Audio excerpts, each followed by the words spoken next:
Someone mentioned that they've been a meditator for the last 20 years and they are having troubles turning awareness on awareness. He said he's having troubles turning attention onto himself. And this is actually not the best guidance or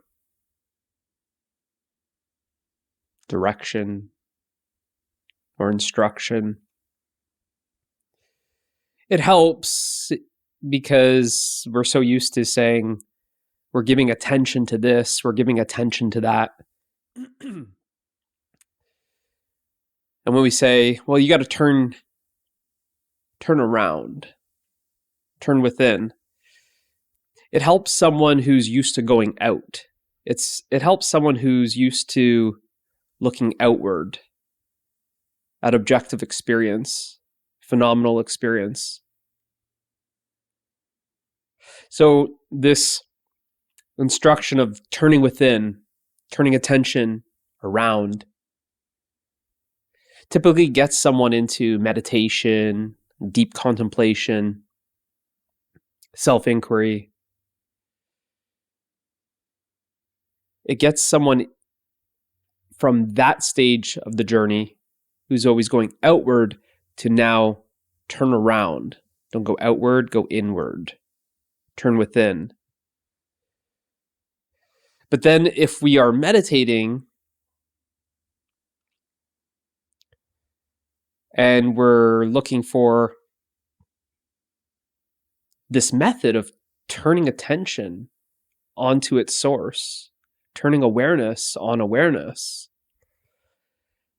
this pointing, this guidance, this direction is not the best. In fact, it will create frustration for many. Now, why is that? Because you can't turn attention around. You can't turn awareness on awareness. See, the mind is always looking for something to do. It loves these methods. It loves these techniques. And these methods and techniques have a time and a place in the journey. But I'm sensing from where this question is coming from, it's beyond that time and place. So it's to see that attention is much like a rubber band in the sense that it can be stretched towards an object, a thought, a feeling, a sensation, a perception. The attention is being stretched. So it's coming, there's a source in which the attention is stretching from towards something. So attention can only attend things. But the source is actually no thing. It's not a thing. So you see, the problem is when we say, well, I want to turn attention around, what are you turning it around to? You're thinking that you have to turn it around to another thing. You're thinking that you have to then focus on something else. And it's not the case. It's actually more of a defocusing, that you're relaxing the focus. Whenever attention is attending something, the attention is very narrowed. It's contracted. It's constricted. So it's actually a relaxation of attention. It's a defocusing of attention. I could be focused on this microphone. This microphone is a thing. And I could be focused on this thing. Now, how do I turn attention from this thing to no thing? You can't. That's what creates the frustration.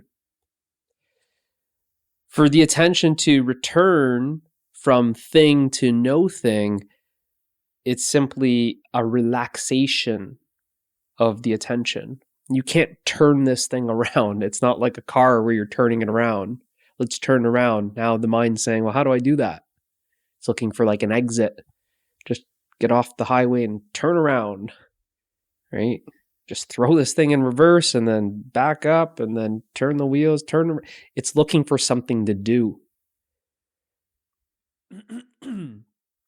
But actually, it's the cessation of doing, right? That's this relaxation. You're letting go of effort. Effort is always about doing. You're letting go of doing, right?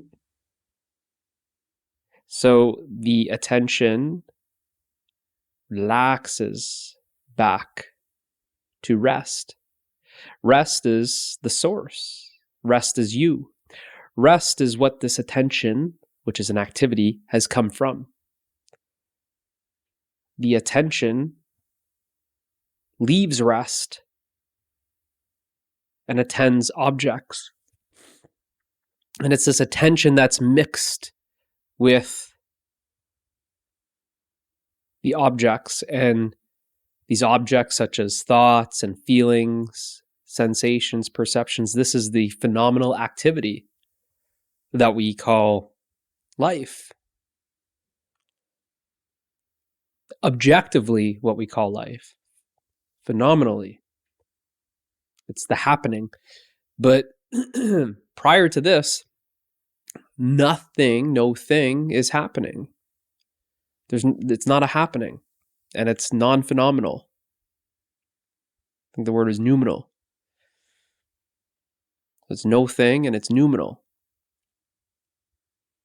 Now, attention can't turn around to attend that. The attention being an activity, it's the cessation of attention. Attention just stops attending things. And when it stops attending things, well, what is no thing. No thing is you, the subject. It's actually what all things are made of. But in order to realize this, there's a cessation in that activity of attention. And attention just relaxes back to rest. This activity of attention going here, there, attending object, attending this object, attending things. All of that is an activity. Relaxation is this return from the activity to rest. What you are is rest. It's the attention that simply relaxes back to the source, which you are. So this pointer of turning attention around, or just turn your attention onto yourself, it's very misleading and frustrating for most, because then we conceptualize that myself is a thing, that I just simply turn from this thing to this thing. This body is also a thing. So this is not what you essentially are. So it's coming to realize that you can't turn attention around. Trying to turn it around causes frustration. It'll probably just feel like you're, crunching some big numbers in your head. Like there's a lot of tension. There's a lot of tension because you're trying to turn tension around. It's not possible. That tension has to be relaxed. So you can't turn your focus. I can focus on this microphone. I can focus on the camera. I can focus on a lamp. I can focus on things, but I can't focus on no thing. You simply relax the focus. You relax the focus off of things, or from things. You relax the focus from things, and it just returns. It returns in its limitless, it's not a state, but it's limitless nature, which is not a thing. Things are limited, but no thing, it's unlimited. It's limitless.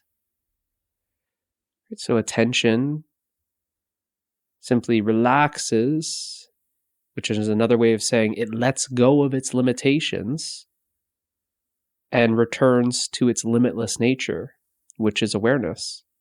And awareness is inherently aware. It's actually, awareness is only aware, right? It's aware of itself.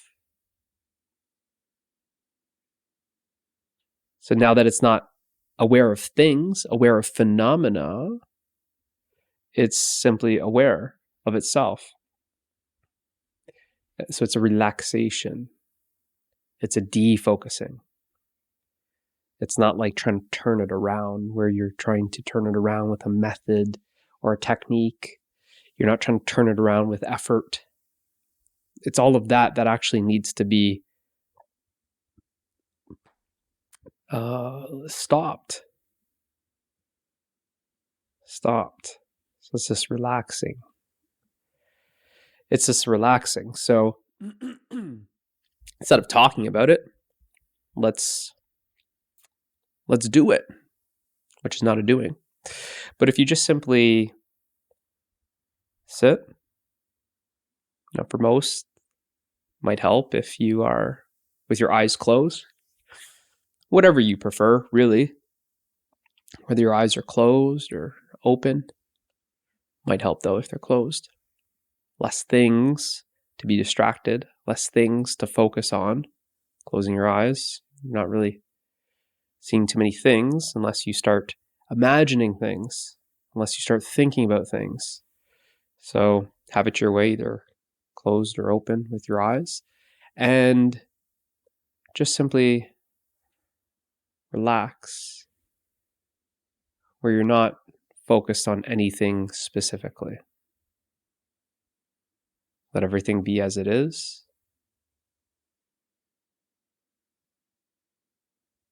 Without trying to change, without trying to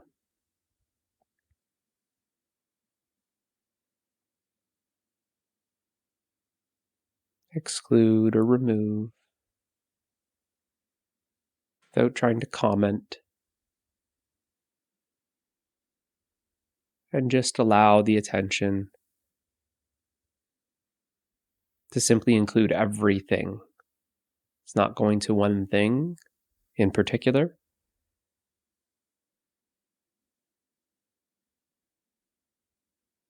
It's just simply allowing everything to be here. So it's all-inclusive attention.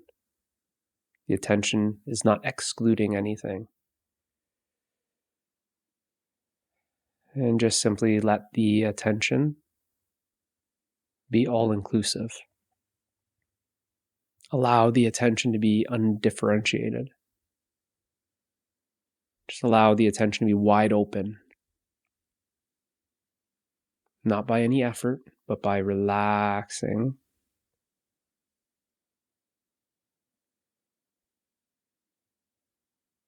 Letting go of effort. The attention returns like a rubber band back to its relaxed state, which is rest. So the attention is at rest. And you see that you aren't aware of anything in particular. You're not aware of anything that is happening, but just simply being aware. like this. You are aware of being aware.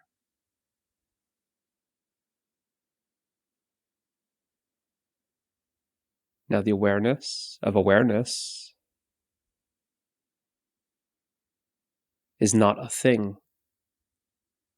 What you are aware of is not a thing. What you are aware of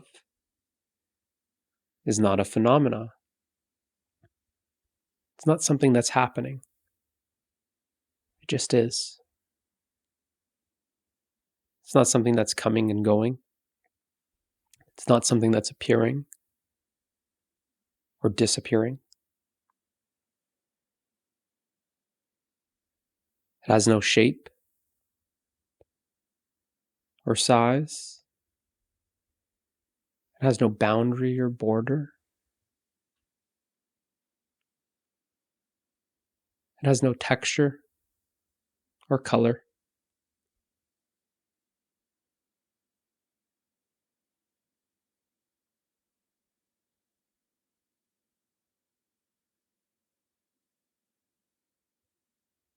And you are aware of it.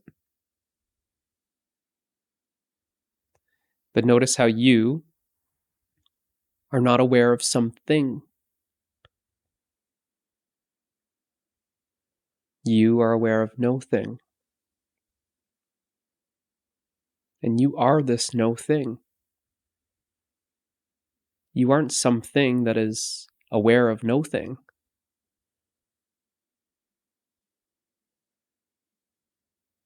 As no thing,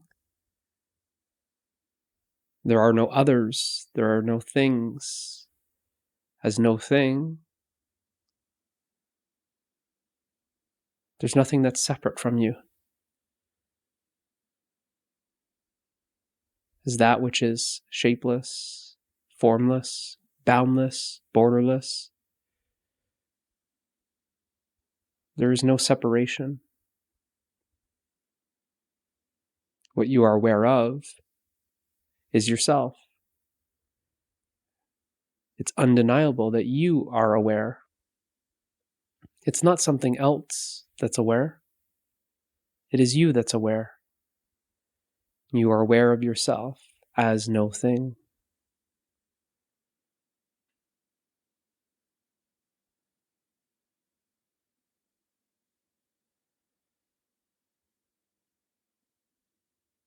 You are aware of yourself as awareness. How do you know that you are aware? Because you are aware.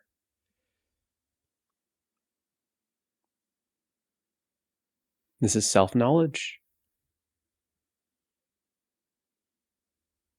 Doesn't require any thing in which it's dependent on. It is self-evident. You are the proof that you are aware.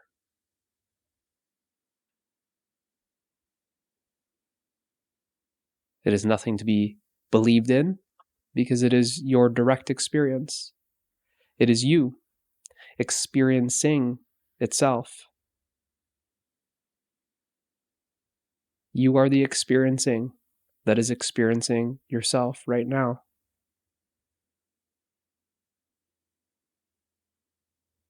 And what you are experiencing is non-objective experience.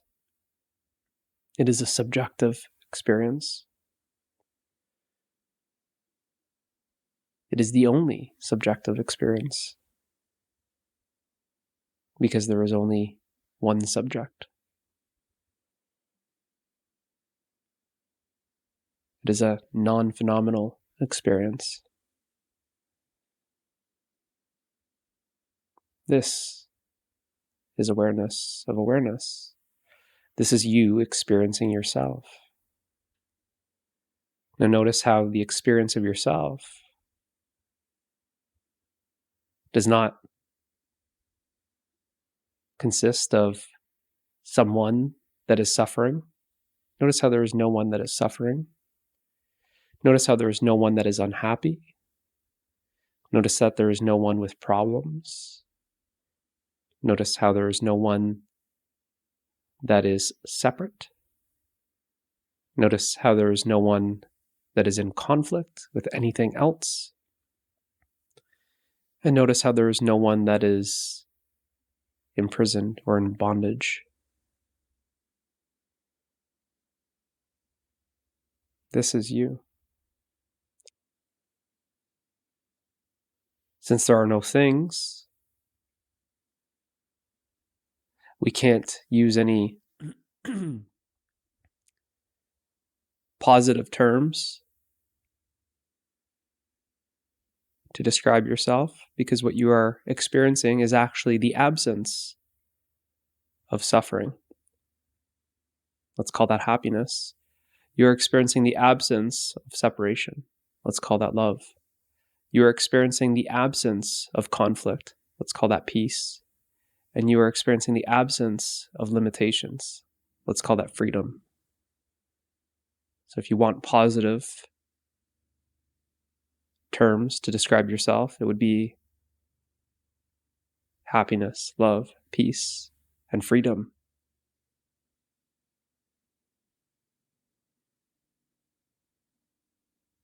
But if you thought that you were going to experience yourself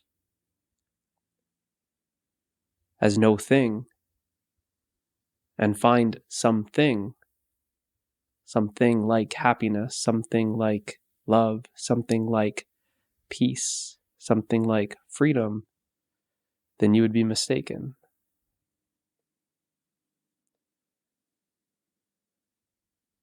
Happiness, love, peace, and freedom is really the absence of everything that you think you are.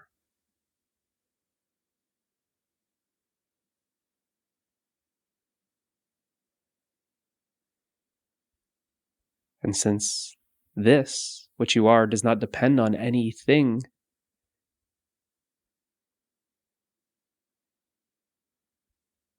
it is ever present. It is constant. It is permanent. See that what you are experiencing has not changed. It is changeless. You are changeless. It is not fleeting. I did not give it to you. Therefore, I cannot take it away. It did not come from anywhere. Therefore, it cannot go away. This is ever present. This is what you are.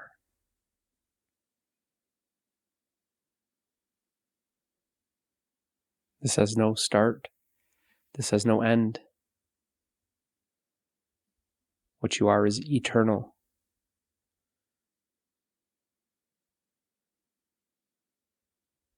This was not born. This cannot die. What you are is immortal.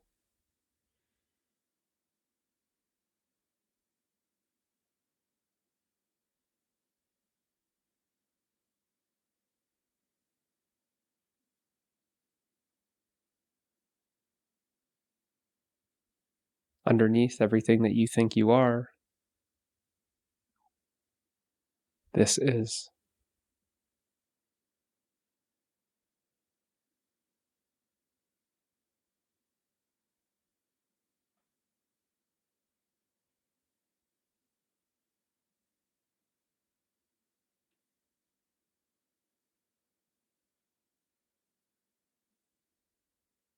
The rest that you have been longing for is what you are.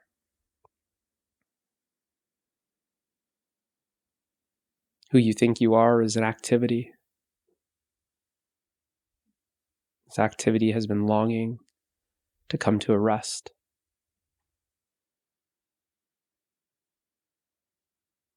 And when that activity comes to a rest, it is you that remains, because you are the rest.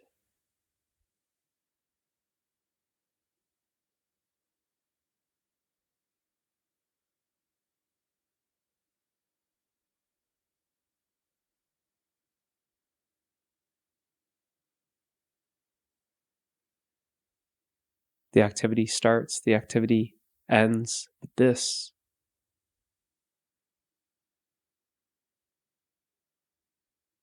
just is.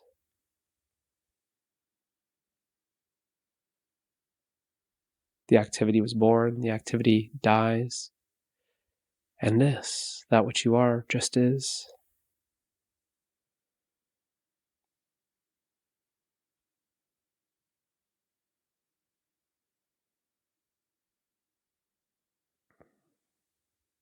You wanted awareness of awareness. In other words, you wanted to experience yourself. You are experiencing yourself right now, knowingly. Hopefully this helps. I'll see you in the next one.